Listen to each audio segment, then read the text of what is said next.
So hope you all are doing very well.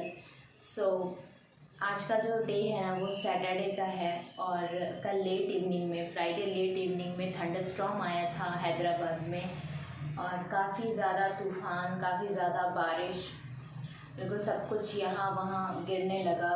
Window खुद ब खुद खुल गए, इतना हवा था, मतलब तूफ़ान था, हवा नहीं था, तूफ़ान था। तो पूरा घर मैशी हो गया था। तो एक्चुअली मैंने अंदर का तो पूरा पोछा कर दिया था, पर बालकनीज़ का हालत ख़राब हो गया है। और ऐसा मोस्ट ऑफ़ द टाइम बारिश में होने के बाद हो ही जाता है कि बालकनी की जो कंडीशन है वो ख़राब हो जाती है। तो अभी 2 बालकनी बहुत ज़्यादा डैमेज कंडीशन में है। तो एक मैं आपको अभी दिखाऊंगी, मेरा गार्डन है तो वो भी गंदा हो गया है, जिसे मैंने इतना मैं साफ़ सुथरा करके रखती हूँ। और बारिश आता है तो अच्छा लगता है, पर अगर ऐसा तूफ़ान वगैरह आता है ना तो उसके बाद बहुत तबाही मचती है, मतलब बहुत क्लीनिंग करना पड़ता है बारिश ख़त्म होने के बाद। तो आप कितना भी मतलब अगर नहीं भी घर में चीज़ें आने वाली हैं तो भी किसी किसी डायरेक्शन का जब फ्लो होता है बारिश का तो उस साइड से पानी घर में आ जाता है। तो कभी इस डायरेक्शन से आता है, कभी उस डायरेक्शन से आता है, जैसा बारिश का फ्लो होता है वैसा आ जाता है। तो एक बालकनी में तो बहुत पानी लगता है, वो पानी निकालना पड़ता है। एक्चुअली वहाँ पे हमें खोल कर आना है। तो अब नेक्स्ट प्लम्बर कभी आता है तो फिर हम होल कराएंगे। वो एक्चुअली मैं मिस कर गई कराना, काफ़ी ट्रबल होता है। उस बालकनी में पानी लग जाता है, स्टोर हो जाता है पानी, तो वो होल कराना है। तो नेक्स्ट टाइम जब हमारा काम लगा था तो एक पेंटर अंकल ने कहा था कि वहाँ होल करा लीजिए आप, तो आपका फिर ये प्रॉब्लम ख़त्म हो जाएगा, पानी निकल जाएगा तुरंत का तुरंत। वो हम नहीं करा पाए, लेकिन अब मुझे लग रहा है कि वो कराना पड़ेगा, क्योंकि पानी वहाँ से जब हम उसको वाइप करते हैं ना वो होता ही नहीं है, बहुत प्रॉब्लम होती है। और स्टोरेज होता है सो अलग, और उस स्टोरेज में वहाँ पे जो भी स्टफ़ रखा हुआ है, तो घर में कुछ ऐसी चीज़ें होती हैं जो आप बालकनी में स्टोर करते हो, तो कुछ चीज़ें होती हैं जो स्टोर करनी पड़ती हैं। उस कंडीशन में वो चीज़ें भी वहाँ पे पानी के स्टोरेज की वजह से ख़राब हो जाती हैं, गीली हो जाती हैं। तो वो करना है और फिर गार्डन क्लीन करना है। फिर घर तो मैंने कल ही पोछा मारा था, क्योंकि पानी अंदर आ गया था किचन साइड से और उधर के बालकनी साइड से, इवन उधर के भी बालकनी साइड से आया था। आई डोंट नो, चारों तरफ से फ्लो कल स्टार्ट हुआ था। तो वो सब करना है। अंदर घर में भी क्लीनिंग करना है। समर लिविंग रूम का पूरा बिगाड़ के रखे हैं, तो वो सब फिर इधर उधर सब क्लीन करके, मतलब डस्टिंग का काम अभी सुबह में आज बढ़ गया है। पर लकली किसी का ऑफिस और स्कूल नहीं है, क्योंकि वेकेशंस स्टार्ट हो गए हैं तो स्कूल नहीं जाना, और आज सैटरडे है तो अमर का वर्क फ्रॉम होम होगा। और अभी सुबह के अप्रॉक्स 7 o'clock हुए हैं और बस मैं ही जगी हूँ, अमर और समर दोनों सोए हुए हैं। और भी देखते हैं डे के लिए कुछ कुछ प्लानिंग है, कितना हो पाता है, क्या क्या कर पाती हूँ मैं। पहले तो मैं क्लीनिंग शॉर्ट आउट कर लूँ, क्योंकि जब तक घर साफ़ सुथरा नहीं होगा तो फिर मेरा तो मतलब मन ही नहीं लगता। मुझे तो घर साफ़ सुथरा अरेंज चाहिए एकदम से। तो चलिए मैं लगती हूँ काम पे, मिलती हूँ आपको, ब्लॉग कंटिन्यू करती हूँ फिर। तो कुछ इस तरीके से बारिश की वजह से पूरी तबाही मची है। इतना अच्छा गार्डन सजा के मैंने रखा था और पूरा ये मिट्टी मिट्टी हो गया, और एक पॉट ऊपर से नीचे गिर गया है और पूरा गार्डन सॉइल हो गया है। तो अब ठीक है, चलिए मैं अब घर की क्लीनिंग में लगती हूँ। सबसे पहले मैं सोफ़ा कवर्स को एक बार झाड़ लूँगी, क्योंकि रात भर ऐसे ही था। और वंस इन अ डे तो करना ही पड़ता है, क्योंकि एक बार आप झाड़ लोगे ना तो फिर कुछ भी डस्ट है या कुछ भी गिरा हुआ है तो वो निकल जाता है।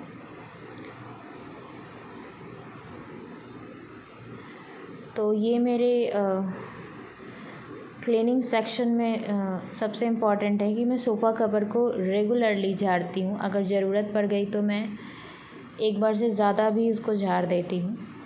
और मुझे लगता है बच्चों के घर में तो ये हमेशा लगा ही रहता है। और ये देखिए समर ने किस तरीके से सारे सामानों को छीटा हुआ है।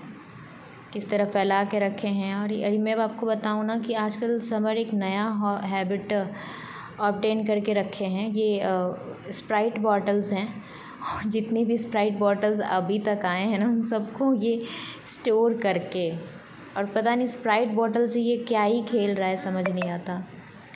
तो वो बोलता भी है, मम्मा स्प्राइट ख़त्म हो जाए ना तो मुझे बॉटल दे देना।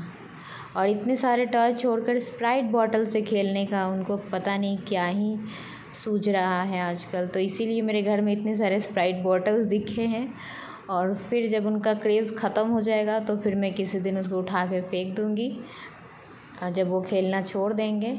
तो इसी तरीके से उसे एक एक चीज़ का वो होता है कि ऐसे करूँगा वैसे करूँगा। और तो मैं भी नहीं बोलती, बच्चा है तो कुछ भी से खेले, तो बस मैं साफ़ करके दे देती हूँ, खेलो अपना, बस खेलना चाहिए, आप कुछ भी से भी खेलो। और टॉय की कमी नहीं है, सब कुछ है, लेकिन फिर भी उनको बॉटल से खेलना है। तो अब सबसे पहले मैं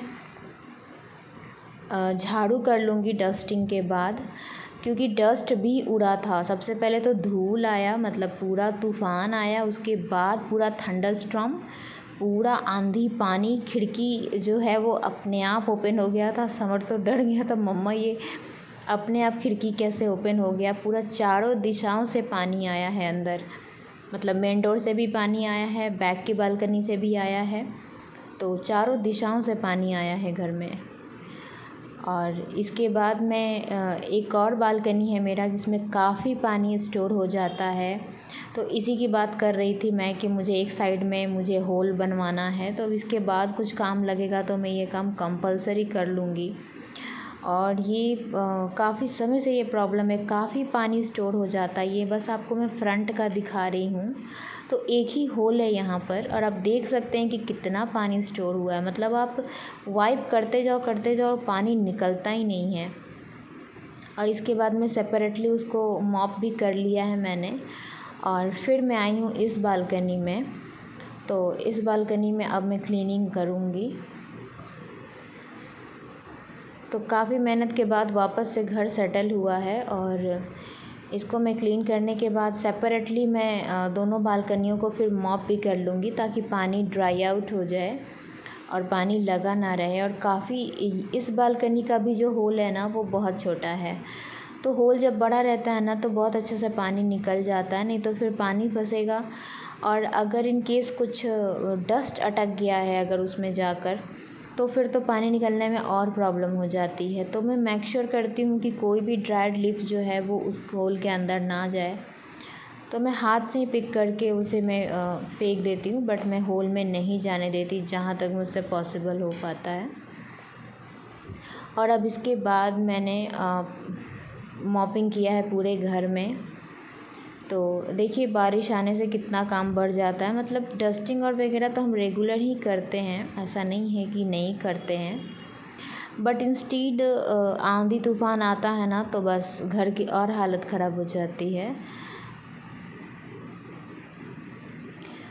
और अब इसके बाद मैं किचन में आ गई हूँ, क्योंकि ये सब करते करते मुझे 9 बज गया था मेरे। और मैं आपको दिखा रही हूँ, एक्चुअली ये उठ नहीं रहा है, मैं आपको दिखा रही हूँ कि मैंगो मैंने पानी में डाला है। तो अभी जो आम आते हैं ना उनको पानी में डाल के ही खाना चाहिए, क्योंकि वो कार्बाइड डाल के पकाते हैं।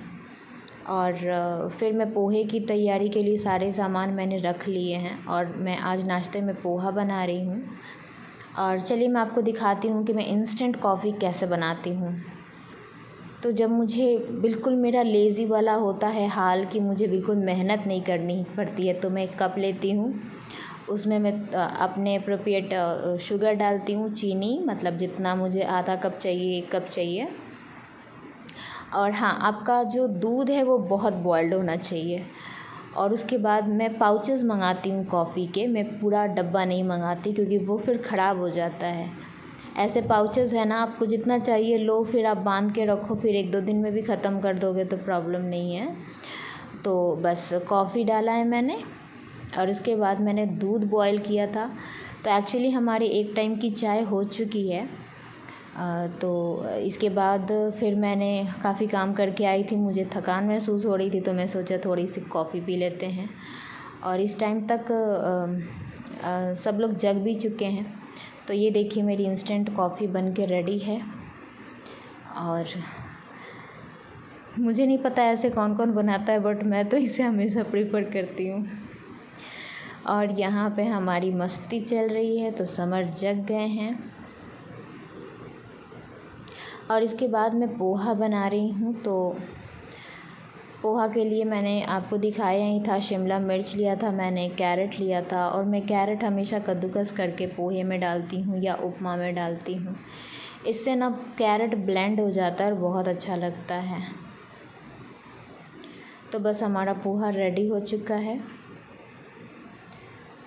और आज इतनी जल्दी नहीं थी लंच और डिनर की, तो बस सारे काम हो गए हैं।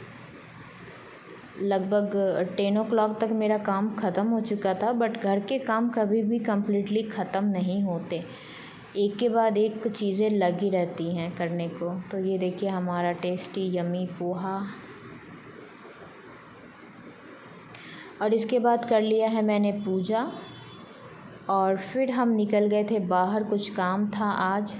तो चूँकि अमर का वर्क फ्रॉम होम था, तो कुछ काम सॉर्ट आउट करने थे, तो हम मार्केट निकले ही थे। तो मुझे काफ़ी दिनों से सर्च था बुक स्टॉल का, एक्चुअली लाइब्रेरी का था, पर लाइब्रेरी मुझे मिला नहीं। तो फाइनली मैंने बुक ही परचेज़ कर लिया है। तो हम पहुंच गए हैं एक बहुत ही अच्छे बुक स्टोर में। तो बहुत ही वैराइटीज़ के यहाँ पर बुक थे और बहुत ही अच्छा लगा बिल्कुल यहाँ पर आकर।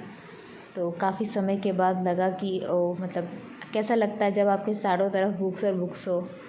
मुझे तो काफ़ी अच्छा लगा, पता नहीं किसको किसको अच्छा लगता है ऐसे बुक्स के बीच रहना। हेलो फ्रेंड्स, तो हम आ चुके हैं घर वापस। और एक्चुअली हम कुछ काम से बाहर निकले थे। तो बुक स्टॉल्स तो हम जाते रहते हैं, पर मुझे एक्चुअली लाइब्रेरी जाना था, जहाँ पे बुक इशू करके देते हैं किसी भी एज ग्रुप का। मोस्टली मुझे समर के लिए ही चाहिए था, पर मुझे ऐसा कुछ मिला नहीं है। तो अगेन हम एक न्यू बुक शॉप एक्सप्लोर किया हमने, और वहाँ से लिया मैंने कुछ बुक्स समर के लिए। तो मेरा तो विश था कि मैं स्टोरी टेलिंग बुक ही लूँ, ताकि समर को रीडिंग का हैबिट और बढ़े। तो इसके लिए मैंने पंचतंत्र की जो कहानियाँ होती हैं उसका हिंदी एडिशन ले लिया, मतलब हिंदी बुक्स। तो बहुत ज़्यादा कॉस्टली नहीं है, ये मुझे 4 का सेट ओनली 100 में मिल गया। और इसमें डिफरेंट स्टोरीज़ हैं, और एक सेट में 4 बुक्स मिले मुझे। तो अच्छा है, बच्चों में रीडिंग हैबिट्स डेवलप करने के लिए ये बुक्स अच्छे हैं।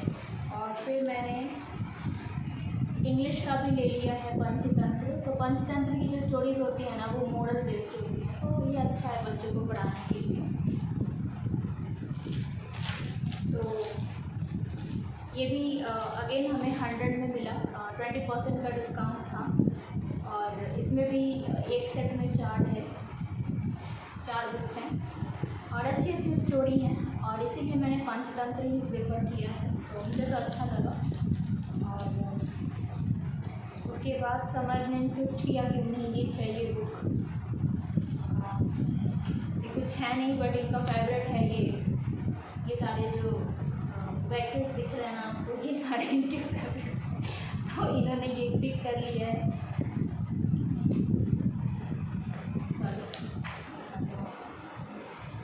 तो इस टाइप का ये बुक है पूरा, इसमें पिक्चर्स ही हैं। तो इनको बहुत पसंद आया, तो इन्होंने कहा कि मुझे ये बुक चाहिए, तो फिर हमने ले लिया। हैप्पी।